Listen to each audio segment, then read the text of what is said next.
Over the past couple of months, I've been trying a specific way of meal prepping that's been going viral for a little while now. Its virality, I think, is due to the component nature of this prep. So you're able to mix and match different components of a meal to help with diversity, keeping it interesting, and giving yourself a bit of novelty with each meal. I've been using these cube freezer trays for a couple of years, but I never thought to prepare components in freezer cubes that are specifically portioned out and designed to be slotted together. So I thought I would document my experience with different ingredients, components, and meals to see how they held up being frozen and reheated, and whether this system is a real game changer I'll take with me into all future food prep. If you're new here, hi, my name is Imi and I make a lot of content around food and trying new recipes, helping you to pick up new hobbies and spend more time doing the things you love. So if that sounds interesting to you, consider subscribing, but only if you want to, so that you never miss another video. And while you're at it, if you do like this video, please consider giving it a like as it really helps to support my channel. Okay, grab a cup of tea and let's get into it. So for this month's meal prep, I wanted to put into practice everything I'd learned from this viral meal prep system started by Simply Sarah Hart. And I learned a lot from experimenting with different things, thawing different types of foods. So I feel like this month's meal prep is going to be pretty spot on. For all the recipes that I'm using in this video, there is a Google document that you can just check out in the description below.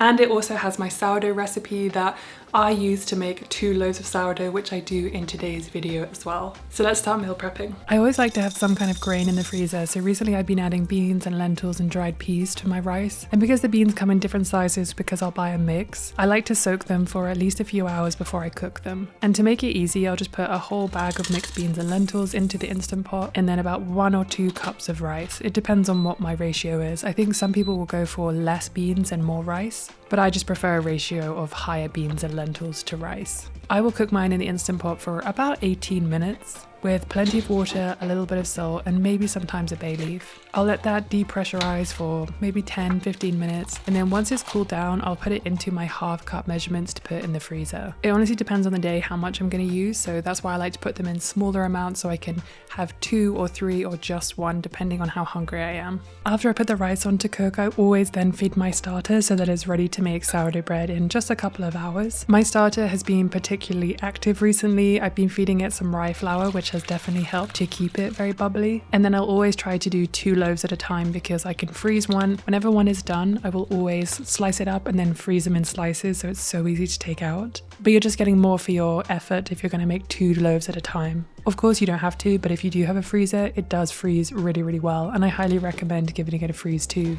If you want an in-depth video about how to make sourdough, I actually have a whole video that is just based on sourdough, so I will leave that linked below, or you can check out the recipe in the Google Doc because it goes through the method as well as all the ingredients that you need for 2 loaves. So if you don't want 2 loaves, you can always just halve it. Because I make so much sourdough bread, I wanted to have another dip on my rota that was not just hummus, and so I decided to try muhammara. This recipe is sweet, it's tangy, it's kind of gives you the same vibe as hummus, but it's made from red peppers instead of chickpeas. And then it also uses toasted walnuts, which make it so good. Unfortunately, I wasn't able to find pomegranate molasses, so I found something that was kind of like a similar version from Natural Grocers, but it doesn't quite give the same flavor. So hopefully next time I'll be able to find those pomegranate molasses because this is a recipe I will be making on rotation for now on. I'm also continuously doing Project Pantry, so I knew I had some walnuts and I had some breadcrumbs that needed using from the cupboards, and this was the perfect recipe to use those in because you toast both of those first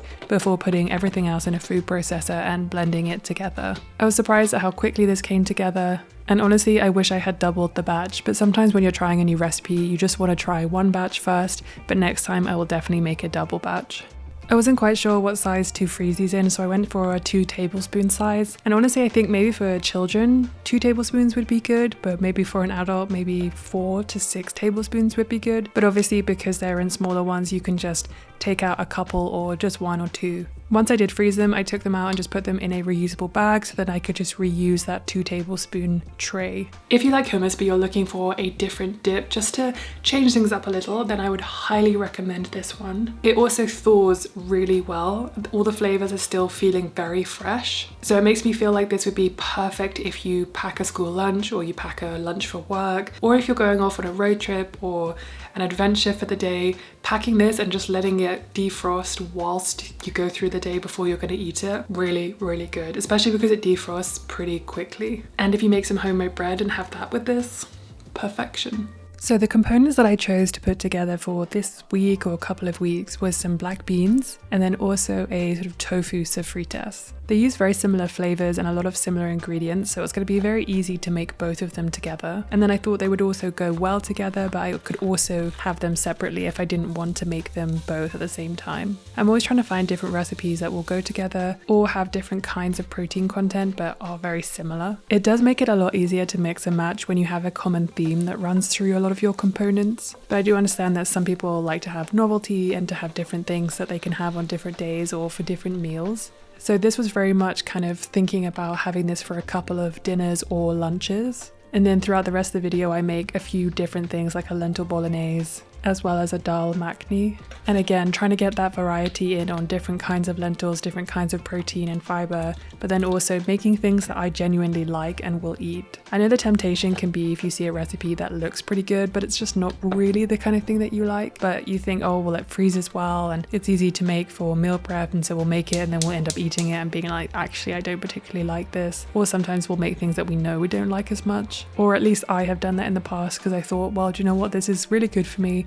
I know that it meal preps well, but I don't love it. So I've tried to stay away from those kind of tendencies and gone for meals that I really look forward to. And especially like the dal makhni, it feels very luxurious and it's a really delicious recipe that I have just discovered recently. I'm really trying to experiment with new recipes and try and expand the kinds of foods that I'm eating, because I have found a few recipes that I love and I'll make them over and over and over and over and over again. But this has been a really great way for me to experiment with new flavors and new recipes. And then I'll come across a new recipe that freezes really well and that I can make for a couple weeks time when I really want to get a takeaway or I can't be bothered to cook, and then it'll be the perfect thing that I can just take out and reheat. I always tend to lean towards freezing things that have lentils or beans in them because they freeze so well. Usually I don't like to freeze things that have tofu in them, but when it's crumbled up like this, I find that it doesn't disturb the texture too much or change the texture too much. I find when it's got big chunks, it can change the texture too much for me in something like a curry that I don't like it anymore. But experimenting with the way that this tofu is, having crumbled it up into smaller pieces for the sofritas, I definitely found that it hasn't changed the texture so much, so I really like it. I don't have a microwave, so I tend to reheat these things in the oven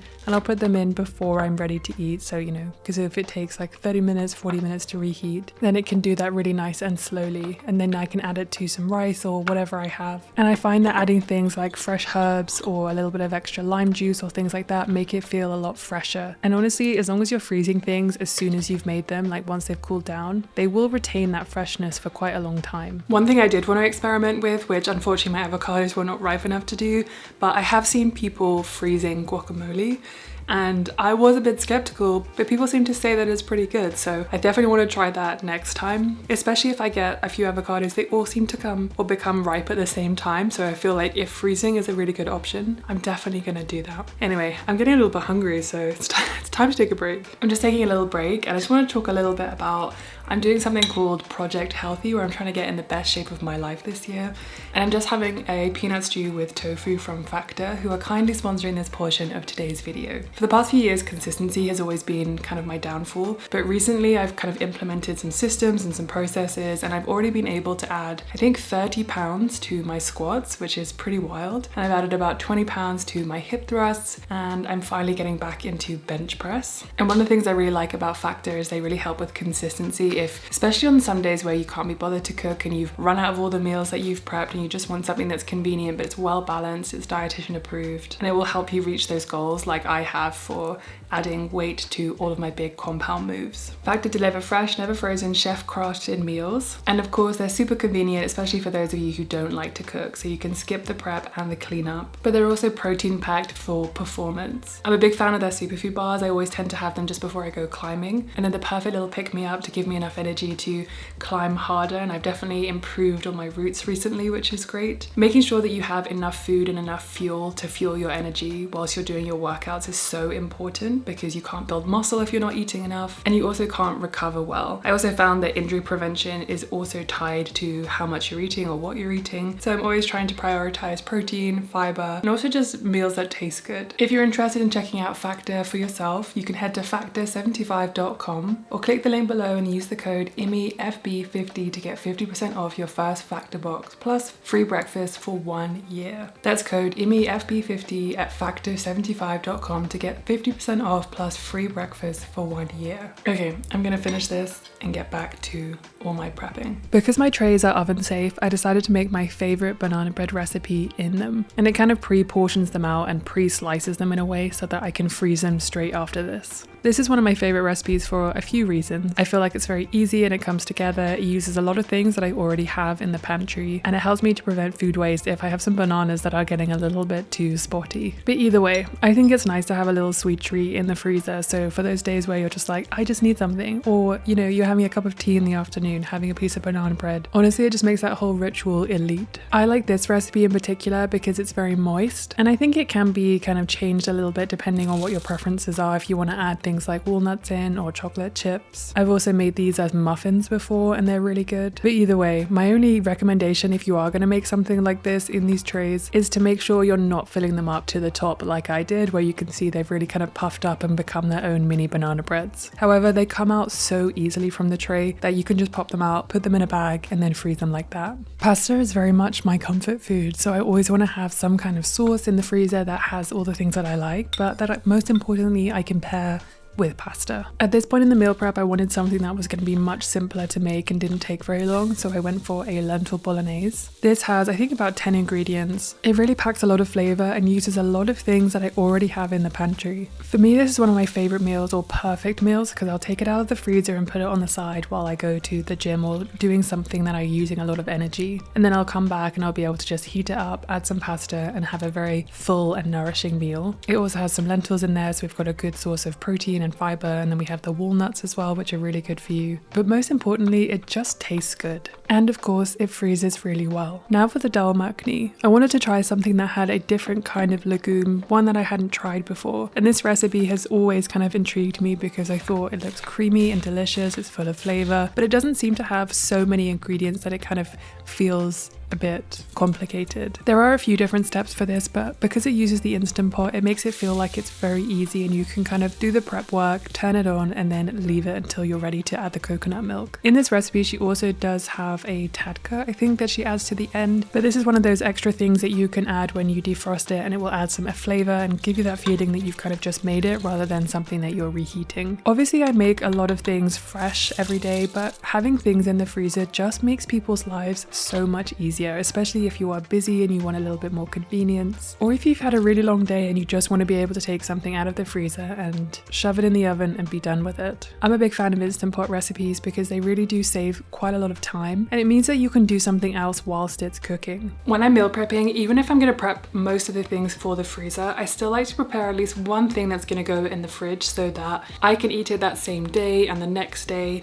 So for this recipe, I decided to try the Italian wedding soup by Sarah's Vegan Kitchen, and I just put it in a glass Tupperware, and this is going to sit in the fridge and probably be eaten over the next couple of days, and then we'll start eating from the freezer. I have very much learned from my experiments with previous recipes that freezing something that is a sauce with noodles or pasta in it does not work very well because that pasta will become a bit mushy and disgusting. So if I ever meal prep something that has pasta in it, I will tend to put it in the fridge rather than to put it in the freezer. Or if you want to meal prep this recipe, I would highly recommend just meal prepping the soup part, and then when you're ready to make that, then you can just take the soup out, which will be done, and then all you have to do is fry your meatballs and add your pasta and the meatballs to the soup and warm that up. So when it comes to meal prep, you really can just prep a few components. So if you want to do the base of soups, or I think Rainbow Plant Life does a lot of things called flavor bombs, where it's kind of like the base of a recipe so that a lot of the work is already done for you, but then not the whole meal has been frozen. This can quite dramatically reduce the time that you're spending during the week, for example, making your meals. So if you want to have a little bit of both, where some of the meal is prepped and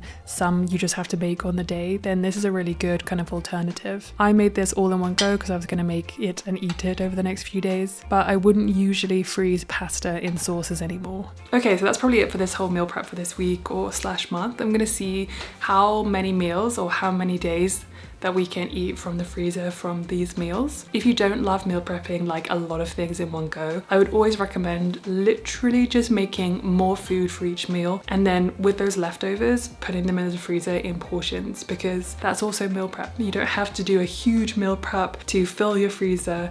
Definitely just doing a couple things at a time could be way more manageable, both physically and mentally. So I would highly recommend that. But in case you forgot, the document in the description will have all the recipes detailed there, as well as that sourdough recipe too. Okay, thank you so much for watching, and I will see you in the next one.